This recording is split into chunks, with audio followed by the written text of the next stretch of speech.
कहना तो मैं भी यही कुछ सी जो मनजोत ने कहा,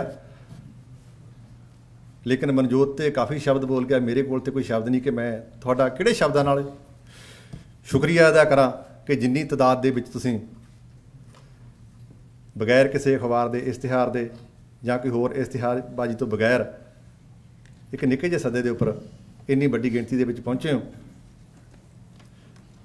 विशेष तौर पर ਚੱਕਦੇ टीवी वाले मेरे वीर जिन्होंने परसों ही मैं शाम को मैसेज भेजा तो इन्होंने मेरा सद्दा कबूल किया।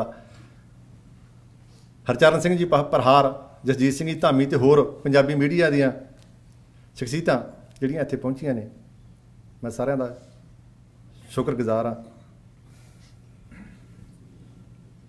क्योंकि आम तौर पर की हुंदा कि ये साडे च पाया जाता कि जिथे असीं कोई प्रोग्राम रख ली जगह आपां नहीं जाना उत्थे, लेकिन मैं जिन्ने भी सज्जण पहुँचे आ इस गल दे विच मैं उन्हां दा शुक्रगुजार हाँ। बाकी होर गल्लां तो पहलां मैं गल थोड़ी जी टहने बारे करनी चाहांगा तो ज़्यादा टाइम नहीं लवांगा, क्योंकि आपां गल्लां स्वर्ण तो सुनिया ने, चाहे आपां रेडियो रैड FM ते रोज़ाना ही सवेरे उन्हां दी आवाज़ नूं सुणदे हैं। लेकिन पिछे जे असीं जदों प्रोग्राम कीता सी ते उस वेले मैनूं काफ़ी कैलगरी निवासियों का ये सी कि यार स्वर्ण नूं भी बुला लेना सी, जिस वेले आपां निंदर घंघियाणवी नूं बुलाया सी।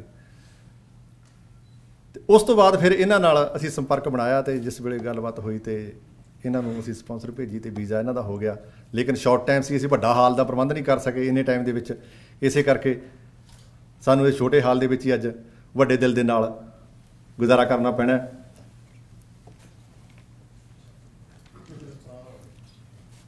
पत्रकारी दे खेत्र दे विच स्वर्ण दा नां किसी नूं दस्सण दी लोड़ नहीं, जिसे स्वर्ण टहना आ गया तो समझ लो पत्रकारी दा चेहरा मोहरा। लेकिन ये काम बड़ा औखा है। स्वर्ण नूं मैं जिस वेले निजी तौर पर बड़ा नेड़ियों जाणिया, जिस वेले मेरे ये संबंध बने, अखबार असीं शुरू किया तो टहने दे की कहने, इन्हां ने उस वेले वादा किया मेरे नाल कि तुहाडे अखबार दे लई मैं लगातार लिखदा रहांगा। फिर जिस वेले इन्हां ने लिखना शुरू किया तो फिर हर हफ्ते फोन के जरिए या फेसबुक के जरिए इन्हां नाल मेरे संबंध होर गूढ़े हुंदे गए। फिर पिछे जे ये आस्ट्रेलिया का, न्यूजीलैंड का उस एरिए का दौरा करके गए, उस वेले मैं थोड़ा जिहा होर इन्हां दे नेड़े होया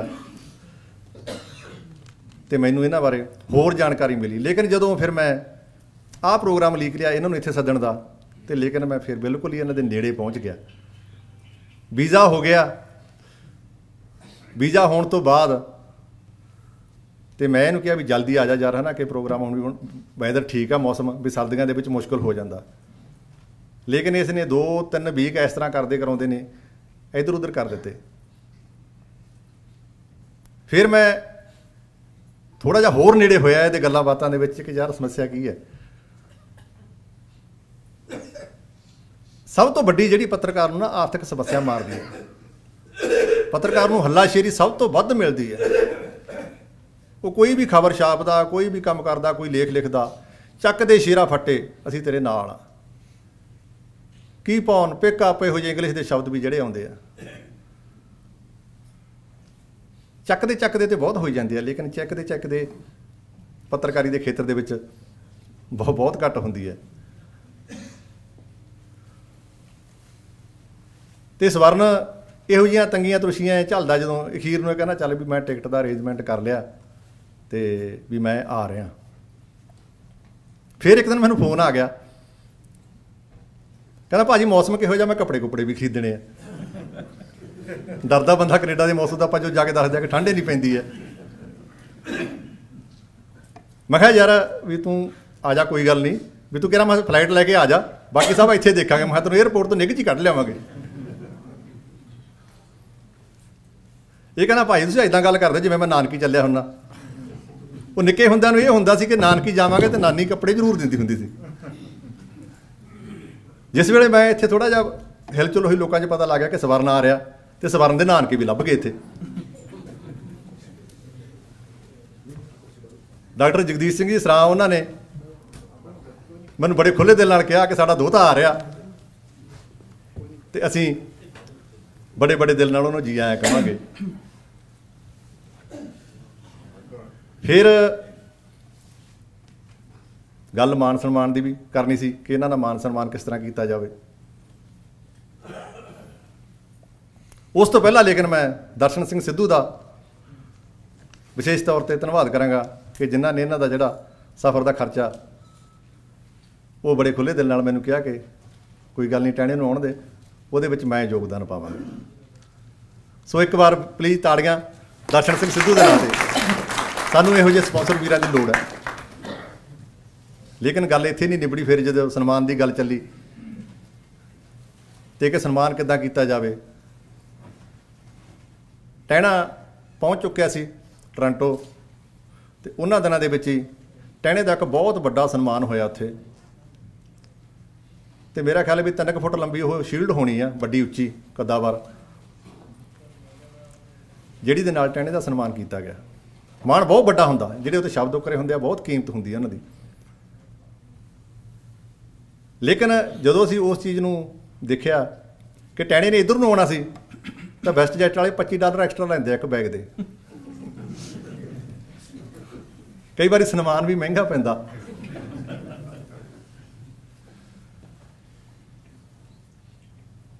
ਫਿਰ ਸੋਚਿਆ ਕਿ ਮਾਨ ਸਨਮਾਨ ਕਿੱਦਾਂ ਕੀਤਾ ਜਾਵੇ, ਹੈ ਨਾ।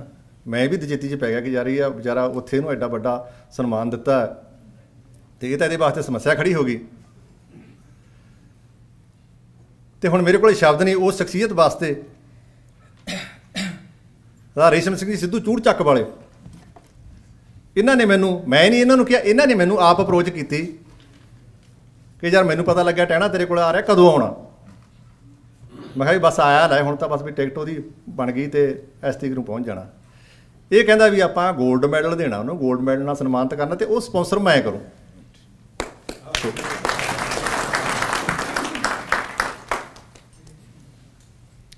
ਇੰਨਾ ਕੁ ਮਾਣ ਜੇ ਆਪਾਂ ਇਹਨੂੰ ਦੇਣ ਦੀ ਕੋਸ਼ਿਸ਼ ਕੀਤੀ ਹੈ ਤਾਂ ਬੜੀ ਵਧੀਆ ਗੱਲ ਹੈ। ਕਿਸੇ ਵੇਲੇ ਗੁਰਦਾਸ ਮਾਨ ਨੇ ਬੱਬੂ ਮਾਨ ਨੂੰ ਕਹਿੰਦਾ ਇਹ ਪੰਜਾਬੀ ਗਾਇਕੀ ਦਾ ਮਿਰਜ਼ਾ, ਅਤੇ ਬੱਬੂ ਮਾਨ ਤੇ ਵਾਕਈ ਮਿਰਜ਼ਾ ਹੋ ਨਿਬੜਿਆ। ਉਹ ਬੰਦੇ ਕੋਲੇ ਚੰਗੀ ਜ਼ਮੀਨ ਜਾਇਦਾਦ ਪਹਿਲਾਂ ਤਾਂ ਹੈਗੀ ਸੀ, ਅਤੇ ਲੇਕਿਨ ਹੁਣ ਉਹਨੇ ਗਾਇਕੀ ਦੇ ਵਿੱਚੋਂ ਵੀ ਚੰਗਾ ਪੈਸਾ ਬਣਾਇਆ, ਚੰਗੀਆਂ ਮਹਿੰਗੀਆਂ ਕਾਰਾਂ, ਸਾਰੀਆਂ ਸੁੱਖ ਸਹੂਲਤਾਂ ਉਹਦੇ ਕੋਲੇ ਹੈ। ਮੇਰੇ ਦਿਲ 'ਚ ਆਇਆ, ਮੈਂ ਕਿਹਾ ਯਾਰ ਇਹਨੂੰ ਮੈਂ ਪੱਤਰਕਾਰੀ ਦਾ ਮਿਰਜ਼ਾ ਨਾ ਕਹਿ ਦਿਆਂ।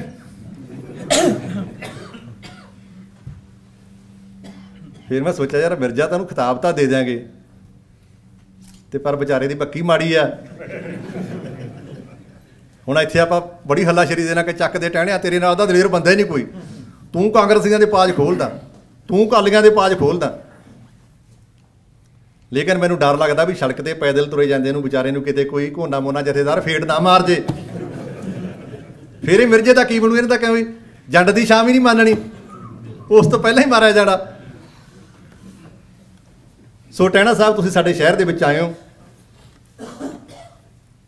ਅਸੀਂ ਤੁਹਾਡੀਆਂ ਸਾਰੀਆਂ ਹੀ ਜਿਹੜੀਆਂ ਦੁੱਖ ਤਕਲੀਫਾਂ ਉੱਥੇ ਪੱਤਰਕਾਰੀ ਦੇ ਵਿੱਚ ਆਉਂਦੀਆਂ, ਉਹਨਾਂ ਬਾਰੇ ਵੀ ਜਾਣਨਾ ਚਾਹਾਂਗੇ, ਅਤੇ ਅਸੀਂ ਤੁਹਾਡੇ ਨਾਲ ਜਿਹੜਾ ਖੜਨ ਦਾ ਵਾਅਦਾ ਵੀ ਕਰਦੇ ਹਾਂ, ਤੁਹਾਨੂੰ ਵਿਸ਼ਵਾਸ ਦਿਵਾਉਂਦੇ ਹਾਂ ਕਿ ਜਦੋਂ ਵੀ ਕਿਤੇ ਤੁਹਾਨੂੰ ਪੱਤਰਕਾਰੀ ਦੇ ਖੇਤਰ ਦੇ ਵਿੱਚ ਕੋਈ ਮੁਸ਼ਕਲ ਆਵੇਗੀ ਅਤੇ ਅਸੀਂ ਤੁਹਾਡੇ ਨਾਲ ਆ।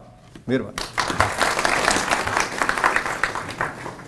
ਪੇਸ਼ ਹੈ ਤੁਹਾਡੇ ਸਾਹਮਣੇ ਸਵਰਨ ਸਿੰਘ ਜੀ ਟਹਿਣਾ। ਸਵਰਨ ਸਿੰਘ ਟਹਿਣਾ।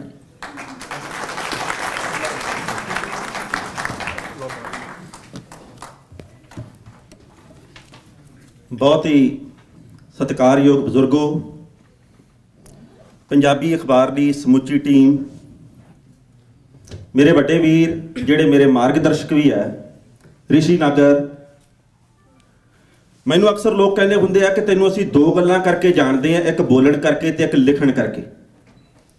ਪਰ ਮੈਂ ਇਹ ਗੱਲ ਕਹਿਣਾ ਹੁੰਦਾ ਕਿ ਕੈਲਗਰੀ ਦੇ ਵਿੱਚ ਮੇਰੀ ਪਛਾਣ ਦੇ ਸਿਰਫ 2 ਕਾਰਨ ਹੈ, ਇੱਕ ਪੰਜਾਬੀ ਅਖਬਾਰ ਕਰਕੇ, ਇੱਕ ਰੈਡ ਐਫਐਮ ਕਰਕੇ। ਬੋਲਦਾ ਭਾਵੇਂ ਮੈਂ ਹੋਵਾਂ, ਪਰ ਜੇਕਰ ਮੰਚ ਨਾ ਹੋਵੇ ਰੈਡ ਐਫਐਮ ਦਾ ਤੇ ਫਿਰ ਬੋਲੇ ਦਾ ਵੀ ਕੀ ਫਾਇਦਾ। ਘਰੇ ਬੈਠਾ ਲਿਖੀ ਜਾਵਾਂ, ਜੇ ਪੰਜਾਬੀ ਅਖਬਾਰ ਦੇ ਵਿੱਚ ਨਾ ਛਪਾਂ ਤਾਂ ਫਿਰ ਤੁਹਾਡੇ ਤੱਕ ਅਪੜੂੰਗਾ ਵੀ ਕਿਵੇਂ। ਸਭ ਤੋਂ ਪਹਿਲਾਂ ਤਾਂ ਮੈਂ ਉਹਨਾਂ ਸਾਰੇ ਬਜ਼ੁਰਗਾਂ ਦਾ ਧੰਨਵਾਦੀ ਹਾਂ ਜਿਨ੍ਹਾਂ ਨੇ ਇੰਕਾ ਸੀਨੀਅਰ ਸੁਸਾਇਟੀ ਦੇ ਵਿੱਚ ਅੱਜ ਪਹੁੰਚ ਕੇ ਮੇਰਾ ਮਾਣ ਵਧਾਇਆ। ਉਮਰਾਂ ਬਖਸ਼ੀ ਸਾਈਆਂ ਬੜੀ ਹੈ ਲੋੜ ਬਜ਼ੁਰਗਾਂ ਦੀ ਗੋਦੀ ਦੇ ਗਾਇਕ ਬਣਨਾ ਚਾਹੀਦਾ, ਬਜ਼ੁਰਗਾਂ ਦੀ ਗੋਦੀ ਦੇ ਆਗਿਆਕਾਰੀ ਪੁੱਤਰ ਬਣਨਾ ਚਾਹੀਦਾ ਹੈ ਤੇ ਬਜ਼ੁਰਗਾਂ ਦੀ ਗੋਦੀ ਦੇ ਸਾਨੂੰ ਬਣਨਾ ਚਾਹੀਦਾ ਲੀਡਰ। ਇਸ ਗੱਲ ਦਾ ਖਿਆਲ ਰੱਖਣਾ ਚਾਹੀਦਾ। ਮੈਂ ਆਸਟ੍ਰੇਲੀਆ ਦੇ ਵਿੱਚ ਗਿਆ ਸੀਗਾ ਜਨਵਰੀ ਮਹੀਨੇ ਤੇ ਮੈਨੂੰ ਇੱਥੇ ਆਏ ਨੂੰ ਕਈ ਸੱਜਣਾ ਨੇ ਪੁੱਛਿਆ ਵੀ ਆਸਟ੍ਰੇਲੀਆ ਤੇ ਤੈਨੂੰ ਕੈਨੇਡਾ ਦੇ ਵਿੱਚ ਕੀ ਫਰਕ ਲੱਗਿਆ। ਮੈਂ ਇੱਕੋ ਹੀ ਗੱਲ ਕਹਿਣਾ ਹੁੰਦਾ ਕਿ ਮੈਨੂੰ ਸਿਡਨੀ ਵਰਗਾ ਟੋਰਾਂਟੋ ਲੱਗਿਆ, ਮੈਨੂੰ ਐਡੀਲੇਡ ਵਰਗਾ ਕੈਲਗਰੀ ਲੱਗਿਆ ਤੇ ਮੈਨੂੰ ਮੈਲਬਰਨ ਵਰਗਾ ਵੈਨਕੂਵਰ ਲੱਗਿਆ, ਕਿਉਂਕਿ ਤਿੰਨਾਂ ਨੂੰ ਮੈਂ ਇਹ ਤਾਂ ਮਹਿਸੂਸ ਕੀਤਾ ਧਰਾਤਲ ਦੇ ਪੱਖ ਤੋਂ ਵੀ, ਵਾਤਾਵਰਣ ਦੇ ਪੱਖ ਤੋਂ ਵੀ ਤੇ ਰਹਿਣੀ ਸਹਿਣੀ ਦੇ ਪੱਖ ਤੋਂ ਵੀ। ਗੋਲਡ ਮੈਡਲ ਦੀ ਗੱਲ ਆਈ, ਮੈਂ ਗੋਲਡ ਦਾ ਸੱਚੀ ਮੁੱਚੀ ਹੱਕਦਾਰ ਨਹੀਂ ਹਾਂ। ਮੇਰੇ ਲਈ ਤੁਹਾਡਾ ਪਿਆਰ ਹੀ ਗੋਲਡ ਹੈ, ਮੇਰੇ ਲਈ ਤੁਹਾਡਾ ਆਸ਼ੀਰਵਾਦ ਹੀ ਗੋਲਡ ਹੈ। ਮੈਂ ਸਰਦਾਰ ਖੁੱਡੀਆਂ ਸਾਹਿਬ ਬਾਰੇ ਬੜਾ ਪੜ੍ਹਿਆ ਤੇ ਮੈਨੂੰ ਇਸ ਗੱਲ ਦੀ ਬੜੀ ਤਸੱਲੀ ਹੈ ਕਿ ਉਹਨਾਂ ਨੇ ਫਰਜ਼ੰਦ ਅੱਜ ਇੱਥੇ ਆਏ ਆ। ਮੈਂ ਰੇਸ਼ਮ ਜੀ ਦਾ ਧੰਨਵਾਦੀ ਹਾਂ, ਮੈਂ ਧੰਨਵਾਦੀ ਹਾਂ ਵੀਰ ਦਰਸ਼ਨ ਜੀ ਦਾ, ਬੁੱਟਰ ਸਾਹਿਬ ਦੇ ਧੰਨਵਾਦੀ ਤਾਂ ਹੈਗੇ ਹੀ ਆ ਤੇ ਰਵਾਂਗੇ ਵੀ। ਰਿਸ਼ੀ ਨਾਗਰ ਜੀ ਸਾਡੀ ਅਗਵਾਈ ਕਰਨ ਵਾਲੇ ਆ, ਸਰਦਾਰ ਬਚਿੱਤਰ ਸਿੰਘ ਜੀ ਜਿਨ੍ਹਾਂ ਨੇ ਕਵੀਸ਼ਰੀ ਦੇ ਸਿਖਰ ਪੇਸ਼ ਕੀਤਾ ਹੁਣੇ, ਤੇ ਸਰਦਾਰ ਨੈਬ ਸਿੰਘ ਜੀ। ਇਹਨਾਂ ਸਾਰੀਆਂ ਸ਼ਖਸੀਅਤਾਂ ਦਾ ਮੈਂ ਦੇਣ ਕਦੇ ਦੇ ਨਹੀਂ ਸਕਦਾ। ਪੱਤਰਕਾਰੀ ਦੀ ਗੱਲ ਚੱਲੀ ਸੀ, ਨਾਗਰ ਸਾਹਿਬ ਕਹਿੰਦੇ ਵੀ ਇੱਕ ਬਚਪਨ ਬਾਰੇ ਗੱਲ ਕਰਦੀ, ਪੱਤਰਕਾਰੀ ਬਾਰੇ ਵੀ ਗੱਲ ਕਰਦੀ ਤੇ ਪੰਜਾਬ ਬਾਰੇ ਵੀ ਗੱਲ ਕਰਦੀ।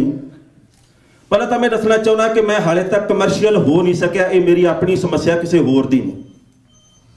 ਬਾਜ਼ਾਰ ਦੇ ਵਿੱਚ ਵੀ ਉਹੀ ਵਿਕਦਾ ਜਿਹੜਾ ਕੁਝ ਦਿਖਦਾ ਹੋਵੇ, ਪਰ ਮੈਂ ਦੇਖਣ ਦਿਖਾਉਣ ਦੇ ਵਿੱਚ ਬਹੁਤਾ ਯਕੀਨ ਨਹੀਂ ਰੱਖਦਾ। ਮੈਨੂੰ ਕਈ ਸੱਜਣ ਕਹਿੰਦੇ ਹੁੰਦੇ ਬੜਾ ਦੇਸੀ ਜਿਹਾ ਬਣ ਕੇ ਰਹਿਣਾ, ਕਦੇ ਤੂੰ ਵੀ ਪੈਂਟ ਕੋਟ ਪਾ ਲਿਆ ਕਰ ਚੱਜਦਾ। ਮੈਂ ਉਹਨਾਂ ਨੂੰ ਇੱਕ ਉਦਾਹਰਨ ਦਿੰਦਾ ਹੁੰਦਾ ਵੀ ਇੱਕ ਵਾਰੀ ਮੁਹੰਮਦ ਸਦੀਕ ਨੂੰ ਇੱਕ ਨਵੇਂ ਕਲਾਕਾਰ ਨੇ ਕਿਹਾ ਸੀ, ਬਾਪੂ ਜੀ ਤੁਹਾਨੂੰ ਤਾਂ ਗਾਉਂਦਿਆਂ 4 ਦਹਾਕੇ ਹੋ ਗਏ ਆ, ਸਾਡੇ ਕੋਲੇ 25 ਲੱਖ ਵਾਲੀ ਗੱਡੀ ਹੈ, ਤੁਸੀਂ ਹਾਲੇ ਵੀ 800 ਮਰੂਤੀ ਲਈ ਫਿਰਦੇ ਹੋ, ਕਦੇ ਗੱਡੀ ਨਵੀਂ ਵੀ ਲੈ ਲਓ। ਅੱਗੋਂ ਸਦੀਕ ਸਾਹਿਬ ਬੜੇ ਹਾਜ਼ਰ ਜਵਾਬ ਆ, ਕਹਿੰਦੇ ਪੁੱਤਰਾ ਗੱਲ ਤਾਂ ਤੇਰੀ ਠੀਕ ਹੈ, ਮੈਂ ਵੀ 2 ਸਾਲ ਪਹਿਲਾਂ ਗੱਡੀ ਲਈ ਸੀ 18 ਲੱਖ ਰੁਪਏ ਦੀ, ਪਰ ਫਿਰ ਮੈਂ ਸੋਚਿਆ ਗਾਉਣਾ ਸਦੀਕ ਸਾਹਿਬ ਤੈਨੂੰ ਖੁਦ ਹੀ ਪੈਂਦਾ, ਗੱਡੀ ਨੇ ਤਾਂ ਕਦੇ ਗਾਇਆ ਨਹੀਂ। ਉਹੀ ਹਾਲ ਮੇਰਾ ਹੈ ਵੀ ਮੈਂ ਪੈਂਟ ਕੋਟ ਵੱਲ ਧਿਆਨ ਇਸ ਕਰਕੇ ਨਹੀਂ ਦਿੰਦਾ ਕਿਉਂਕਿ ਮੈਂ ਸੋਚਦਾ ਵੀ ਕੰਮ ਤਾਂ ਮੇਰੇ ਗਲ ਨੇ ਤੇ ਸੱਜੇ ਹੱਥ ਨੇ ਕਰਨਾ, ਕੀ ਲੋੜ ਆ ਜਿਹੋ ਜਿਹੇ ਹੈਗੇ ਉਹੋ ਜਿਹੇ ਬਣ ਕੇ ਰਹਿ ਲੈਂਦੇ ਆ। ਬਚਪਨ ਮੇਰਾ ਬੜਾ ਔਖਾ ਬੀਤਿਆ ਤੇ ਮੈਨੂੰ ਇਸ ਗੱਲ ਦੇ ਉੱਤੇ ਕਦਾ ਸ਼ਿਕਵਾ ਨਹੀਂ ਹੋਇਆ, ਕਿਉਂਕਿ ਮੇਰੇ ਵਰਗਿਆਂ ਦਾ ਬਚਪਨ ਭਾਰਤ ਦੇ ਵਿੱਚ ਕਰੋੜਾਂ ਲੋਕਾਂ ਦਾ। ਖੇਡਣ ਕੁੱਦਣ ਦੀ ਉਮਰ ਸੀ ਜਦੋਂ ਕੰਮ ਕਰਨਾ ਪੈ ਗਿਆ। ਕਿਸੇ ਨੇ ਵੱਟੇ ਨੂੰ ਪੁੱਛਿਆ ਸੀ ਗੋਲ ਕਿਵੇਂ ਹੋ ਗਿਆ, ਕਹਿੰਦਾ ਠੋਕਰਾਂ ਖਾ ਖਾ ਕੇ। ਹਾਲਾਤ ਮੇਰੇ ਨਾਲ ਸੱਚੀ ਮੁੱਚੀ ਉਹੀ ਹੋਏ ਆ। ਮੈਂ ਭਾਵੁਕ ਬਹੁਤ ਹਾਂ,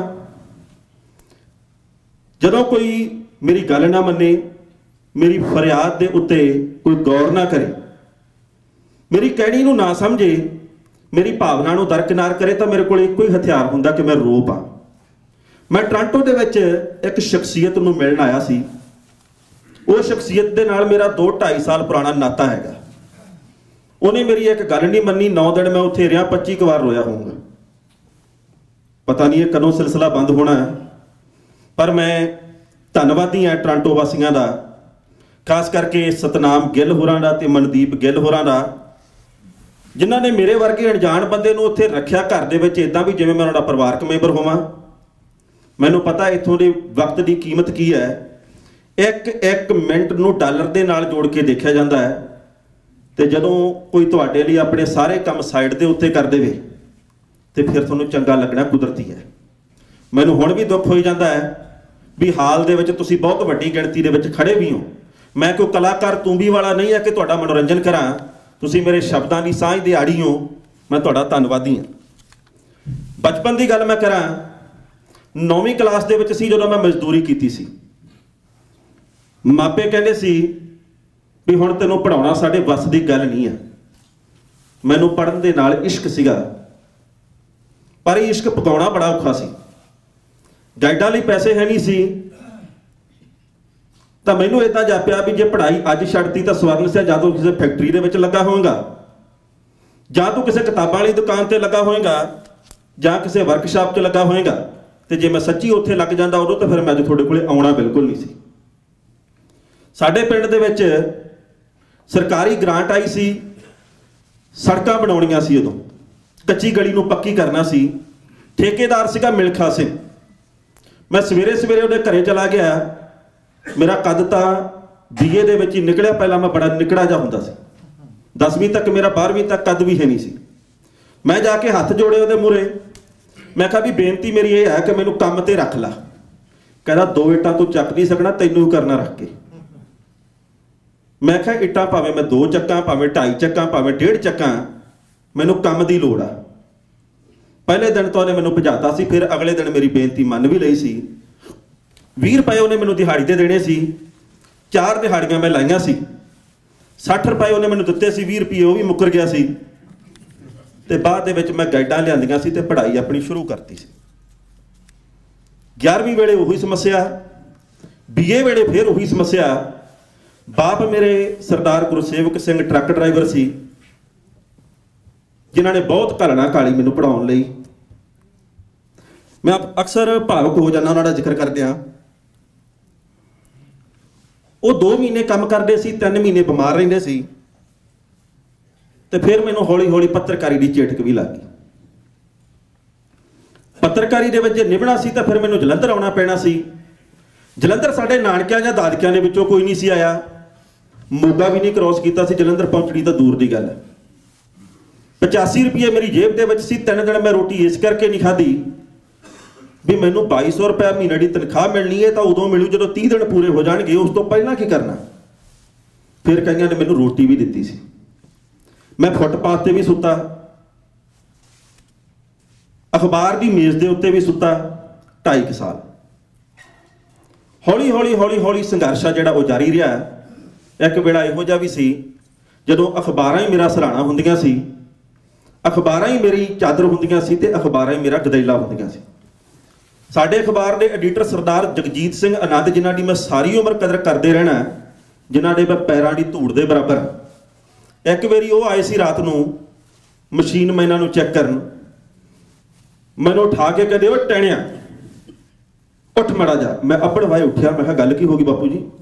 ਕਹਿੰਦੇ ਮਾੜਾ ਮੋਟਾ ਆਪਣਾ ਸਟੈਂਡਰਡ ਵਧਾ, ਤੈਨੂੰ 4 ਸਾਲ ਹੋ ਗਏ ਜਲੰਧਰ ਆਇਆ। ਮੈਂ ਕਿਹਾ ਉਹ ਕਿਵੇਂ ਜੀ? ਕਹਿੰਦੇ ਥੱਲੇ ਪੰਜਾਬੀ ਅਖਬਾਰ ਨਾ ਵਿਛਾਇਆ ਕਰ, ਹੁਣ ਟਾਈਮਜ਼ ਆਫ ਇੰਡੀਆ ਵਿਛਾਇਆ ਕਰ। ਨਿੱਕੀਆਂ ਨਿੱਕੀਆਂ ਗੱਲਾਂ ਬੜਾ ਕੁਝ ਦਿੰਦੀਆਂ। ਇਹ ਬਾਪੂ ਜਗਜੀਤ ਸਿੰਘ ਆਨੰਦ ਹੋਰਾਂ ਦੀ ਕਿਰਪਾ ਹੀ ਆ ਕਿ ਉਹਨਾਂ ਨੇ ਆਖਿਆ ਸੀ ਇੱਕ ਪੈਰੇ ਦੇ ਵਿੱਚ ਉਹੀ ਸ਼ਬਦ ਦੂਜੀ ਵਾਰ ਨਹੀਂ ਵਰਤਣਾ। ਜੇ ਇੱਕ ਥਾਂ ਤੇ ਧਰਤੀ ਆ ਗਈ ਆ, ਦੂਜੀ ਥਾਂ ਜ਼ਮੀਨ ਵਰਤ ਲਓ, ਫਿਰ ਭੂਮੀ ਵਰਤ ਲਓ, ਫਿਰ ਕੋਈ ਹੋਰ ਗੱਲ ਕਹਿ ਲਓ, ਫਿਰ ਹੋਰ ਗੱਲ ਕਹਿ ਲਓ। ਮਜਬੂਰੀ ਦੇ ਵਿੱਚ ਉਦੋਂ ਗੱਲ ਕਰੋ ਉਹ ਪਹਿਲਾਂ ਵਾਲੀ ਜਦੋਂ ਤੁਹਾਡੇ ਕੋਲੇ ਸ਼ਬਦ ਮੁੱਕ ਜਾਣ। ਤੇ ਸ਼ਬਦਾਂ ਦੀ ਖੇਡ ਹੁੰਦੀ ਹੈ ਸਾਰੀ, ਸ਼ਬਦਾਂ ਦੇ ਨਾਲ ਹੀ ਖੇਡਣਾ ਚਾਹੀਦਾ। ਪੱਤਰਕਾਰੀ ਦਾ ਸੰਘਰਸ਼ ਜਾਰੀ ਰਿਹਾ, ਕੰਮ ਕਰਦੇ ਰਹੇ। ਮਾਲੀ ਦਾ ਕੰਮ ਕਹਿੰਦੇ ਪਾਣੀ ਦੇਣਾ, ਉਹ ਮਸ਼ਕਾਂ ਪਾਈ ਜਾਂਦਾ। ਕੁਦਰਤ ਦਾ ਮਾਲਕ ਦਾ ਆਪਣਾ ਦਸਤੂਰ ਹੈ, ਉਹਨੇ ਫਲ ਲਾਉਣਾ ਜਾਂ ਨਹੀਂ ਲਾਉਣਾ। ਮੇਰੇ ਪਿਤਾ ਜੀ ਚਲੇ ਗਏ ਜਦੋਂ 2012 ਦੇ ਵਿੱਚ ਸਾਥ ਛੱਡ ਕੇ। ਮੈਂ ਸੱਚੀ ਮੁੱਚੀ ਅੰਦਰੋਂ ਟੁੱਟ ਗਿਆ, ਬੜਾ ਰੋਇਆ। ਸਾਰੀਆਂ ਜ਼ਿੰਮੇਵਾਰੀਆਂ ਬੰਦੇ ਤੇ ਪੈ ਜਾਂਦੀਆਂ। ਪਰ ਹੌਲੀ ਹੌਲੀ ਮੈਨੂੰ ਇਦਾਂ ਜਾਪਿਆ ਕਿ ਮੇਰੇ ਵਰਗੇ ਬੰਦੇ ਹੋਰ ਵੀ ਬਹੁਤ ਸਾਰੇ ਆ ਪੰਜਾਬ ਦੇ ਵਿੱਚ। ਕੀ ਹੋ ਗਿਆ ਸਵਰਨ ਸਿੰਘ, ਤੇਰੇ ਕੋਲੇ ਵਧੀਆ ਪੈਂਟਾਂ ਸ਼ਰਟਾਂ ਹੈ ਨਹੀਂ? ਕੀ ਹੋ ਗਿਆ ਤੇਰੇ ਕੋਲੇ ਘਰ ਹੈ ਨਹੀਂ? ਪਰ ਸੱਚ ਦਾ ਪੱਲਾ ਛੱਡਣਾ ਨਹੀਂ ਚਾਹੀਦਾ। ਤੇ ਇਹ ਗੱਲ ਨਾਗਰ ਸਾਹਿਬ ਵੀ ਦੱਸ ਕੇ ਗਏ ਆ ਵੀ ਪੱਤਰਕਾਰੀ ਦੇ ਵਿੱਚ ਚੁਣੌਤੀਆਂ ਆਉਂਦੀਆਂ ਕਿਹੜੀਆਂ ਕਿਹੜੀਆਂ। ਸੱਚੀ ਮੁੱਚੀ ਪੱਤਰਕਾਰੀ ਆ ਜਿਹੜੀ ਉਹ ਸੂਲਾਂ ਦੇ ਉੱਤੇ ਤੁਰਨ ਵਾਲੀ ਗੱਲ ਆ, ਮੇਖਾਂ ਤੇ ਤੁਰਨ ਵਾਲੀ ਗੱਲ ਹੈ। ਤੇ ਪੱਤਰਕਾਰੀ ਦੇ ਨਾਲ ਜੁੜੀਆਂ ਕਈ ਹੋਰ ਗੱਲਾਂ ਵੀ ਹੈਗੀਆਂ ਕਿ ਪੱਤਰਕਾਰੀ ਪੀਲੀ ਵੀ ਹੋ ਗਈ, ਫਲਾਣੀ ਵੀ ਹੋ ਗਈ, ਢੀਂਗੜੀ ਵੀ ਹੋ ਗਈ। ਪਰ ਉਹ ਕਿਉਂ ਹੋ ਗਈ, ਸਵਾਲਾਂ ਦਾ ਸਵਾਲ ਤਾਂ ਇਹ ਵੀ ਹੈ। ਜਗਜੀਤ ਸਿੰਘ ਆਨੰਦ ਹੋਰੀ ਕਹਿੰਦੇ ਹੁੰਦੇ ਆ ਕਿ ਜਿਹਾ ਬੋਲੋ ਤਿਹਾ ਲਿਖੋ। ਤੇ ਮੈਂ ਕੋਸ਼ਿਸ਼ ਹਮੇਸ਼ਾ ਉਹੀ ਕੀਤੀ ਹੈ। ਮੈਨੂੰ ਕਈ ਸੱਜਣ ਕੈਲਗਰੀ ਤੋਂ ਫੋਨ ਕਰਕੇ ਕਹਿੰਦੇ ਹੁੰਦੇ ਤੂੰ ਇੰਨਾ ਉੱਚੀ ਕਿਵੇਂ ਬੋਲ ਲੈਣਾ? ਮੈਂ ਕਹਿੰਦਾ ਹੁੰਦਾ ਮੈਂ ਉੱਚੀ ਨਹੀਂ ਬੋਲਦਾ, ਇਹ ਤਾਂ ਸੱਚ ਬੋਲਦਾ। ਜੇ ਪੱਲੇ ਹੋਵੇ ਸੱਚ ਤਾਂ ਮਿੱਤਰਾ ਕੋਠੇ ਚੜ ਕੇ ਨੱਚ। ਇੱਕ ਵਾਰੀ ਤਾਂ ਕਮਾਲ ਦੀ ਗੱਲ ਹੋ ਗਈ ਸੀ, ਸਾਡੇ ਏਸੀ ਉਸੀ ਹੈ ਨਹੀਂ, ਕਦੇ ਇੱਛਾ ਵੀ ਨਹੀਂ ਪਾਈ। ਲਾਈਟ ਚਲੀ ਗਈ, ਥੱਲੇ ਬੜਾ ਤਵਾੜ ਜਾ ਮਾਰਦਾ ਸੀ, ਬੜੀ ਗਰਮੀ ਸੀ।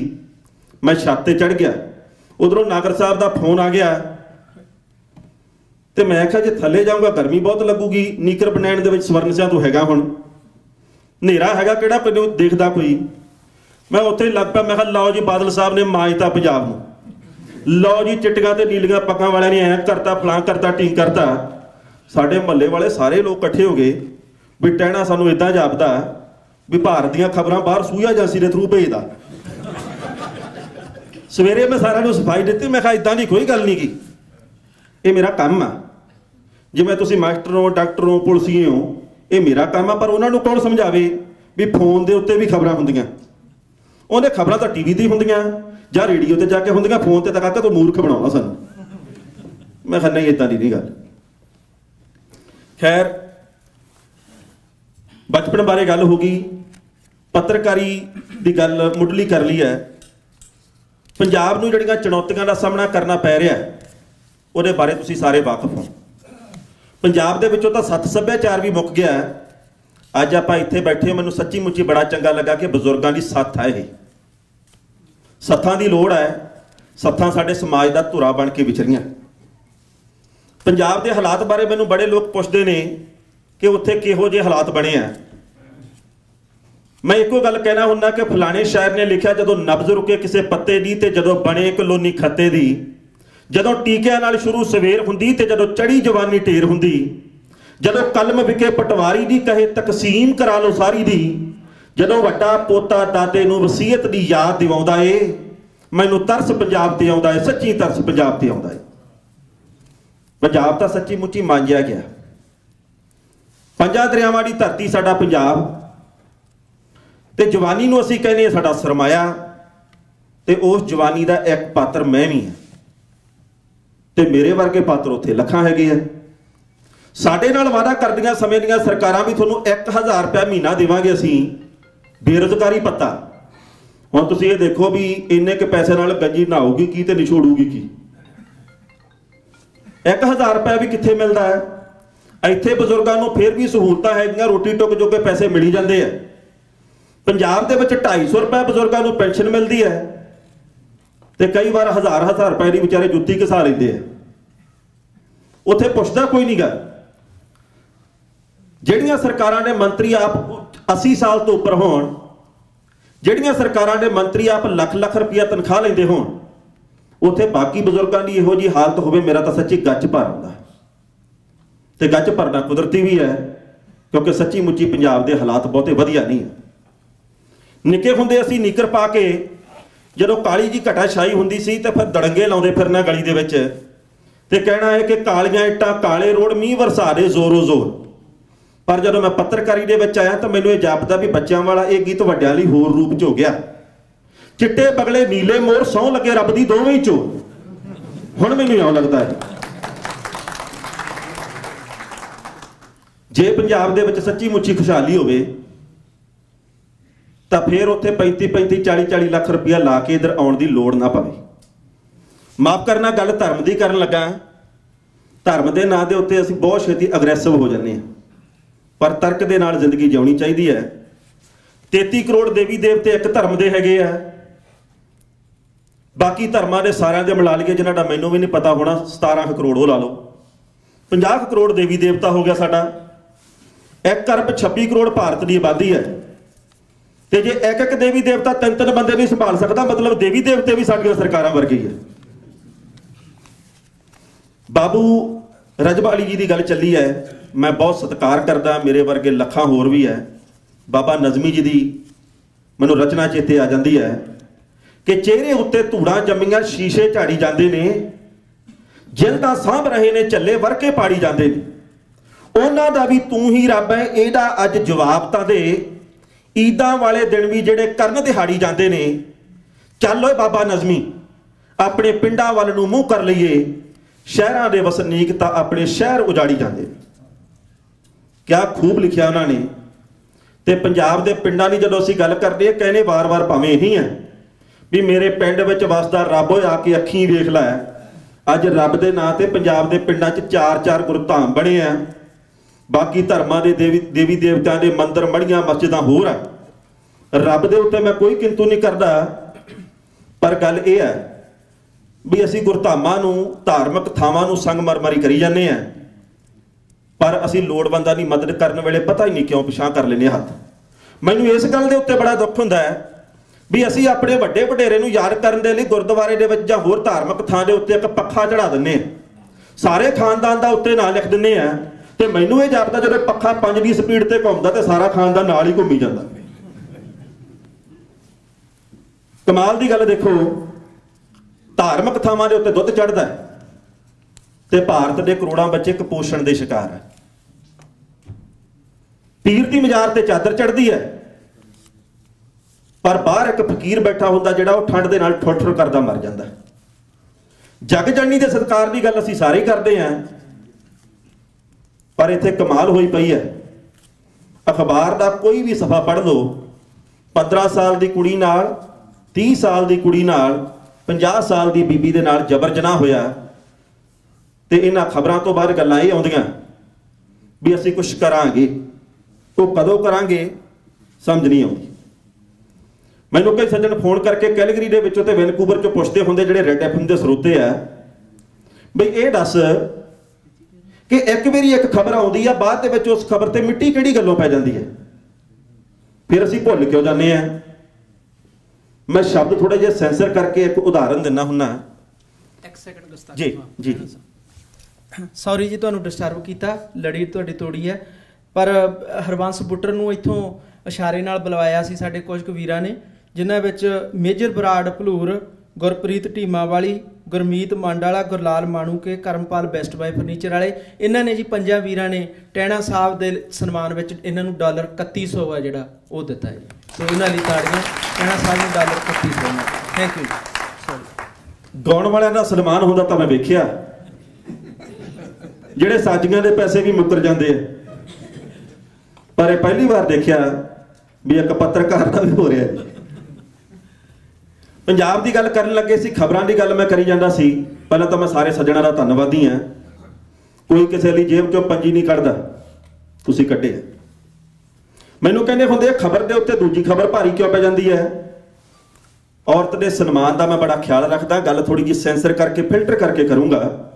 ਮੈਂ ਕਹਿੰਦਾ ਹੁੰਦਾ, ਇੱਕ ਪਿੰਡ ਦੇ ਵਿੱਚੋਂ ਇੱਕ ਕੁੜੀ ਨੇ ਆਪਣੀ ਮਰਜ਼ੀ ਦੇ ਮੁੰਡੇ ਨਾਲ ਵਿਆਹ ਕਰਵਾ ਲਿਆ ਸੀ, ਗੋਆ ਜਾ ਕੇ ਰਹਿਣ ਲੱਗ ਪਈ। 6 ਮਹੀਨੇ ਬੀਤ ਗਏ, ਪਿੰਡ ਦੇ ਵਿੱਚ ਬੜੀ ਹਾਲਾ ਲਾਲਾ ਹੋਈ।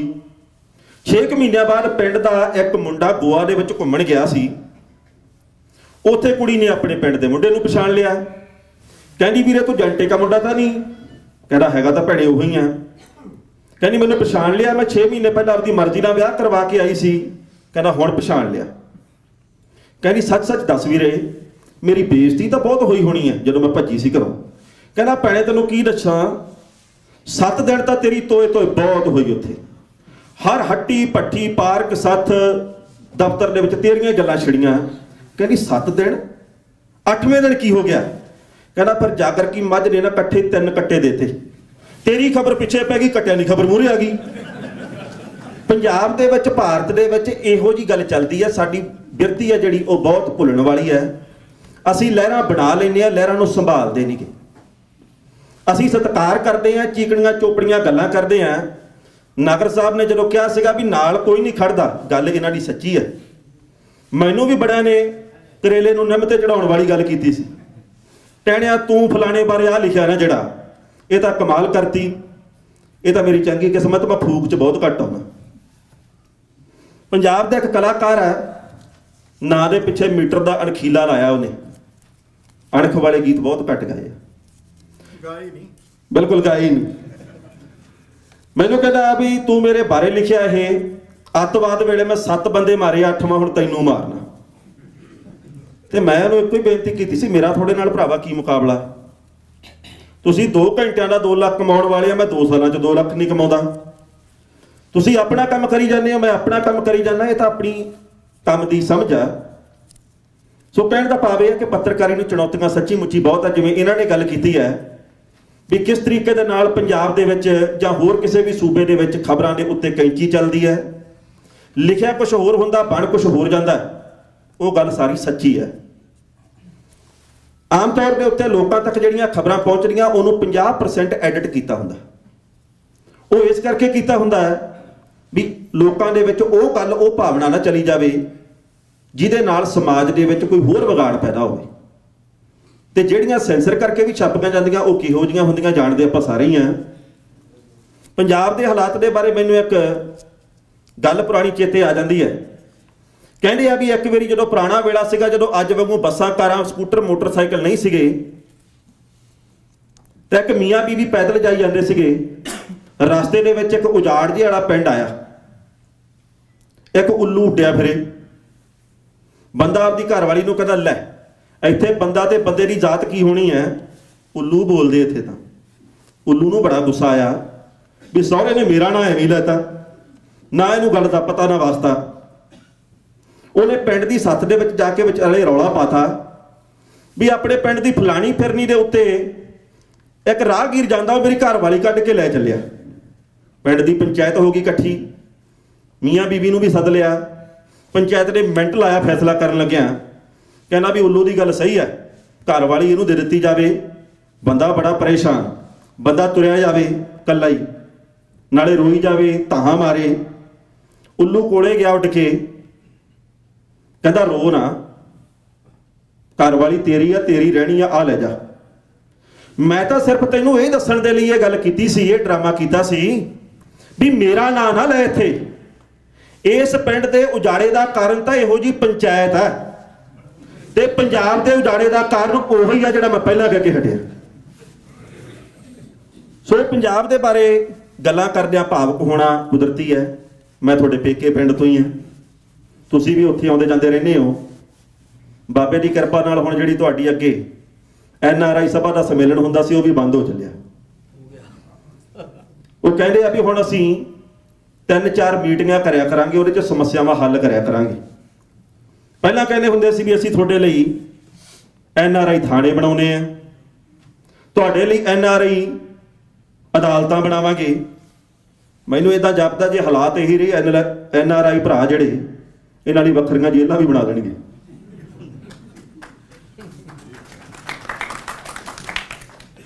ਗੱਲਾਂ ਬੜੀਆਂ ਛਿੜਦੀਆਂ ਕਿ ਪੰਜਾਬ ਦੇ ਵਿੱਚ ਪੂੰਜੀ ਨਿਵੇਸ਼ ਕਰੋ। ਪੰਜਾਬ ਦੇ ਵਿੱਚ ਪੂੰਜੀ ਨਿਵੇਸ਼ ਬੰਦਾ ਕਰਨਾ ਤਾਂ ਚਾਹੂਗਾ, ਪਰ ਕਰੂਗਾ ਕਿਵੇਂ? ਇੱਕ ਨਿੱਕੀ ਜਿਹੀ ਉਦਾਹਰਨ ਦਿੰਦਾ। 1 ਮਹੀਨਾ ਪਹਿਲਾਂ ਜਲੰਧਰ ਦੇ ਵਿੱਚ ਭਾਜਪਾ ਦੇ ਇੱਕ ਆਗੂ ਦੇ ਕੁੱਤੇ ਨੇ ਇੱਕ ਗਰੀਬ ਦੇ ਬੱਚੇ ਨੂੰ ਵੱਢ ਲਿਆ। ਗਰੀਬਾਂ ਨੇ ਧਰਨਾ ਦਿੱਤਾ, ਪੁਲਿਸ ਨੇ ਗਰੀਬ ਦੇ ਬੱਚੇ ਦਾ ਹਿੱਤ ਪੂਰਨ ਦੀ ਥਾਂ ਦੇ ਉੱਤੇ ਭਾਜਪਾ ਆਗੂ ਦੇ ਹੱਕ ਦੀਆਂ ਗੱਲਾਂ ਕੀਤੀਆਂ। ਬਾਅਦ ਦੇ ਵਿੱਚ ਪੁਲਿਸ ਨੇ ਵਿੱਚ ਪੈ ਕੇ ਸਮਝੌਤਾ ਕਰਾਇਆ। 2.5 ਲੱਖ ਰੁਪਇਆ ਬੱਚੇ ਦਾ ਮੁੱਲ ਪਿਆ। 2.5 ਲੱਖ ਰੁਪਇਆ ਦੇ ਕੇ ਗੱਲ ਖਤਮ ਹੋ ਗਈ, ਤੇ 3 ਲੱਖ ਰੁਪਏ ਦਾ ਉਸ ਭਾਜਪਾ ਆਗੂ ਦਾ ਕੁੱਤਾ ਸੀਗਾ। ਕੁੱਤੇ ਦੀ ਕੀਮਤ ਵੱਧ ਆ, ਬੱਚੇ ਦੀ ਕੀਮਤ ਘੱਟ ਆ। ਤੇ ਇਸ ਪੰਜਾਬ ਦੇ ਵਿੱਚ ਪੂੰਜੀ ਨਿਵੇਸ਼ ਤੁਸੀਂ ਕਰਨਾ ਕਿ ਨਹੀਂ ਕਰਨਾ, ਤੁਹਾਡੀ ਆਪਣੀ ਮਰਜ਼ੀ ਹੈ। ਫਿਰ ਵੀ ਗੁਰਦਾਸ ਮਾਨ ਤਾਂ ਕਹਿਣਾ ਹੁੰਦਾ, ਜਿਹੜੇ ਮੁਲਕ ਦਾ ਖਾਈਏ ਉਹਦਾ ਬੁਰਾ ਨਹੀਂ ਮੰਗੀਦਾ। ਤੇ ਮੇਰੀ ਬੇਨਤੀ ਇਹ ਹੁੰਦੀ ਆ ਵੀ ਮਾੜਾ ਮੋਟਾ ਸੱਚ ਵੀ ਬੋਲ ਲੈਣਾ ਚਾਹੀਦਾ। ਇਹ ਮੈਂ ਕਿਹੜਾ 9 ਲੱਖ ਰੁਪਇਆ ਲੈਣਾ 2 ਘੰਟੇ ਨੱਚਣ ਦਾ।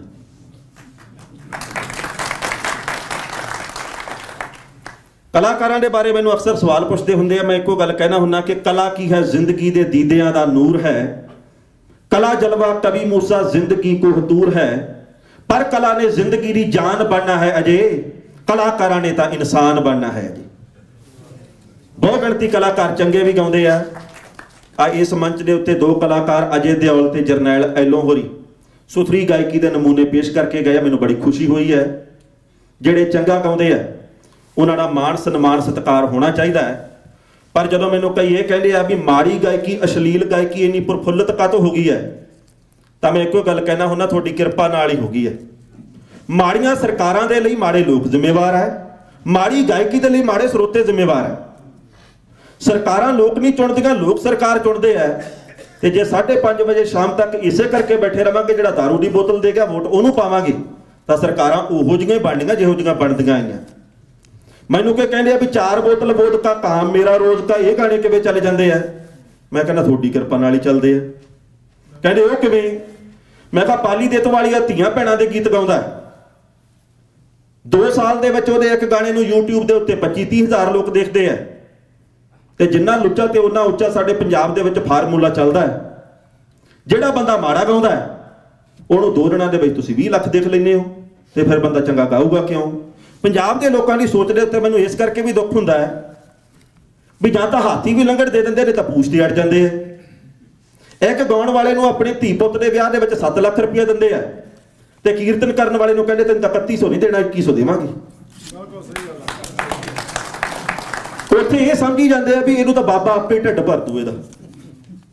ਬਾਬਾ ਕਿਸੇ ਨੂੰ ਪੇੜੇ ਕਰ ਕਰਕੇ ਨਹੀਂ ਦਿੰਦਾ, ਨਾ ਤੰਦੂਰ ਦੇ ਵਿੱਚ ਰੋਟੀਆਂ ਲਾ ਲਾ ਕੇ ਦਿੰਦਾ, ਕੰਮ ਸਾਰਾ ਕੁਝ ਆਪ ਹੀ ਕਰਨਾ।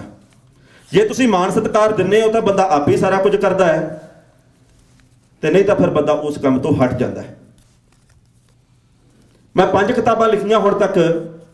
ਪਿਛਲੀ ਕਿਤਾਬ ਸੀ ਅੰਬਰੋਂ ਟੁੱਟੇ ਤਾਰੇ, ਉਸ ਤੋਂ ਪਹਿਲੀ ਸੀ ਸੁਰਾਂ ਦੇ ਵਾਰਸ, ਤੇ ਉਸ ਕਿਤਾਬ ਦੇ ਵਿੱਚ ਉਹ ਕਲਾਕਾਰ ਸੀਗੇ ਜਿਹੜੇ ਅੱਜ ਗੁਮਨਾਮੀ ਦੀ ਜ਼ਿੰਦਗੀ ਬਸਰ ਕਰਦੇ ਆ। ਗੁਰਪਾਲ ਸਿੰਘ ਪਾਲ ਦਾ ਗਾਇਕੀ ਸਫ਼ਰ ਕਿਤਾਬ ਲਿਖੀ ਸੀ। ਗੁਰਪਾਲ ਸਿੰਘ ਪਾਲ ਦੇ ਨਾਂ ਤੋਂ ਤਾਂ ਸਾਰੇ ਜਾਣੂ ਆ, ਪਰ ਰੋਟੀ ਕਿਵੇਂ ਚੱਲਦੀ ਉਹਦੀ ਬੁਢਾਪੇ ਦੇ ਵਿੱਚ, ਇਹੋ ਜਿਹਾ ਤਾਂ ਕੋਈ ਗੱਲ ਨਹੀਂ ਜਾਣੀ ਆਪਾਂ। ਪਾਲੀ ਪਾਣੀ ਖੂਹ ਤੋਂ ਭਰੇ ਉਹਦਾ ਗੀਤ ਸੀ। ਪੈਸਾ ਜਿਵੇਂ ਨਚਾਈ ਜਾਂਦਾ ਦੁਨੀਆ ਨੱਚੀ ਜਾਂਦੀ ਹੈ ਉਹਦਾ ਗੀਤ ਸੀ। ਪਰ ਅੱਜ ਉਹਦਾ ਬੁਢਾਪਾ ਜਾ ਕੇ ਦੇਖਿਓ।